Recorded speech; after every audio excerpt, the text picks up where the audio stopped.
जय हिंद। कैसे हैं आप सब? तो देखिए, यूनाइटेड नेशन ने नमामि गंगे जो प्रोजेक्ट था हमारा, उसे दुनिया के टॉप 10 वर्ल्ड रेस्टोरेशन फ्लैगशिप में स्थान दिया है। तो ये जो वर्ल्ड रेस्टोरेशन फ्लैगशिप है, ये इसे United nation decade on ecosystem restoration के बैनर तले जो है जारी किया जाता है। आपको बता दें कि भारत के नमामि गंगे पहल को यूनाइटेड नेशन द्वारा दुनिया की 10 प्रमुख रेस्टोरेशन फ्लैगशिप इनिशिएशन में शामिल किया गया है। इसे United nation decade on ecosystem restoration के बैनर तले जारी किया गया है। भारत के नमामि गंगे पहल को संयुक्त राष्ट्र पर्यावरण कार्यक्रम यूनिप जो यूएनईपी है, और संयुक्त राष्ट्र खाद्य और कृषि संगठन फाओ या फूड एंड एग्रीकल्चरल ऑर्गेनाइजेशन द्वारा जो चलाया गया एक ग्लोबल मूवमेंट है, उसके तहत जो है इसे दुनिया की टॉप 10 वर्ल्ड रेस्टोरेशन फ्लैगशिप में स्थान दिया गया है। तो नमामि गंगे परियोजना जो है गंगा नदी के प्रदूषण को कम करने और उसे पुनर्जीवन प्रदान करने के उद्देश्य से चलाई गई थी, जिसे आज यूनाइटेड नेशन द्वारा बहुत ज़्यादा सराहा जा रहा है। देखिए, ये जो गंगा नमामि गंगे प्रोजेक्ट है, ये पूरी गंगा नदी और उसके आसपास के जो इकोलॉजी और इकोसिस्टम है ना, उसे सुधार करने के लिए किया गया था। जो इसमें जो बहुत ज़्यादा कमी आ रही थी, बहुत ज़्यादा मनुष्यों के जो हस्तक्षेप कारण जो इसमें आ रहे, जैसे कि अवैध खुदाई या फिर वहाँ पे जो अवैध कारोबार थे, या फिर जितने भी सेंसिटिव जीव जंतु हैं या सेंसिटिव प्लांट्स हैं, उन्हें उनकी जो ऐसी स्थिति आ गई थी कि वो विलुप्त हो जाएंगे। तो इन सभी पर ध्यान देके ऐसा किया गया। और आपको पता नहीं, ये जो नमामि गंगे प्रोजेक्ट है ना, ये गंगा नदी को साफ करके उसके आसपास के जो इकोलॉजी सिस्टम उसे पुनः पुनरुद्धार करने के लिए किया गया था। तो संयुक्त राष्ट्र ने नमामि गंगे को स्थान दिया टॉप 10 में, उसके बारे में हम जानेंगे।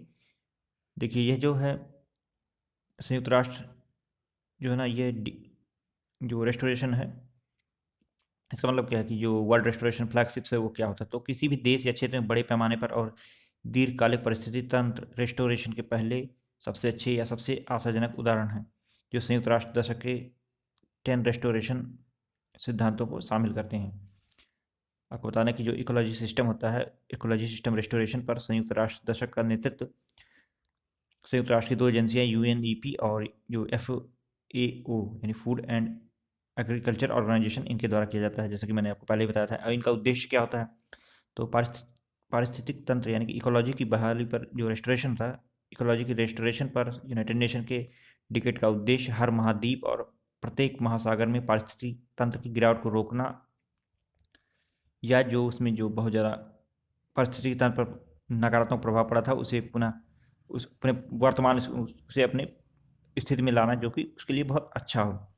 इसके अतिरिक्त यह जो है गरीबी को समाप्त करने में भी काम करेगा, जलवायु परिवर्तन से निपटने और बड़े पैमाने पर विलुप्त होने जो जीव जंतु या पौधे विलुप्त हो रहे हैं, उन्हें उनके विलुप्त को रोकने में भी मदद करेगा। यह तभी सफल होगा जब इसमें सभी मनुष्यों की समान रूप से भूमिका होगी।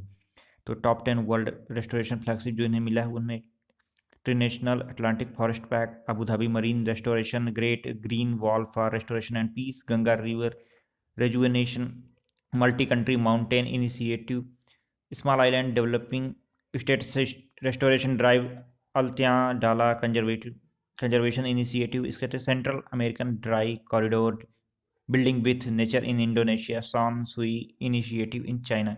इतने सारे जो टॉप 10 जो प्लेसेस, इन्हें जो है फ्लैगशिप मिला हुआ है। तो वर्ल्ड रेस्टोरेशन फ्लैगशिप हाइलाइट्स में आप बता दूं कि वर्ल्ड रेस्टोरेशन फ्लैगशिप जो है ग्लोबल लेवल पर उन परियोजना को मान्यता देता है जो प्राकृतिक दुनिया को स्टोर करने में अहम भूमिका निभाती हैं। इसके अतिरिक्त United nation decade on ecosystem restoration 2030 तक जारी रहेगा।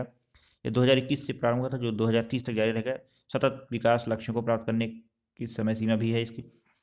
इसके अतिरिक्त यह जो वर्ल्ड रेस्टोरेशन फ्लैगशिप का समन्वय है, यह the pact for the restoration of the Atlantic forest और international network for the restoration of the Atlantic forest द्वारा किया जाता है। भारत के जल शक्ति मंत्रालय ने बताया कि नमामि गंगे पहल को दुनिया भर के 70 देशों से ऐसी 150 से अधिक पहलों में से चुना गया है।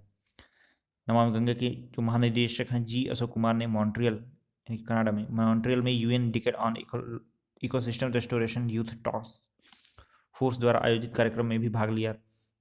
तो नमामि गंगे परियोजना के बारे में आपको बता दें कि नमामि गंगे परियोजना जो थी वर्ष 2014 में केंद्र सरकार द्वारा जारी की गई थी। यहाँ जब नरेंद्र मोदी प्रथम बार प्रधानमंत्री बने थे, उसी तुरंत बाद जो है उन्होंने नमामि गंगे परियोजना को लॉन्च किया था। इस पहल की शुरुआत गंगा नदी के प्रदूषण को कम करने और उसे पुनर्जीवित करके पुनरुद्धार करने के उद्देश्य से किया गया था।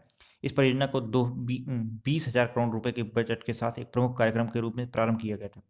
इस परियोजना के तहत उत्तराखंड, उत्तर प्रदेश, बिहार, झारखंड, हरियाणा, हिमाचल प्रदेश, दिल्ली, पश्चिम बंगाल और राजस्थान सी बीच प्रबंधन परियोजनाएं संचालित की जा रही हैं। इसके अतिरिक्त 98 सी बीच परियोजनाएं भी की जा चुकी हैं।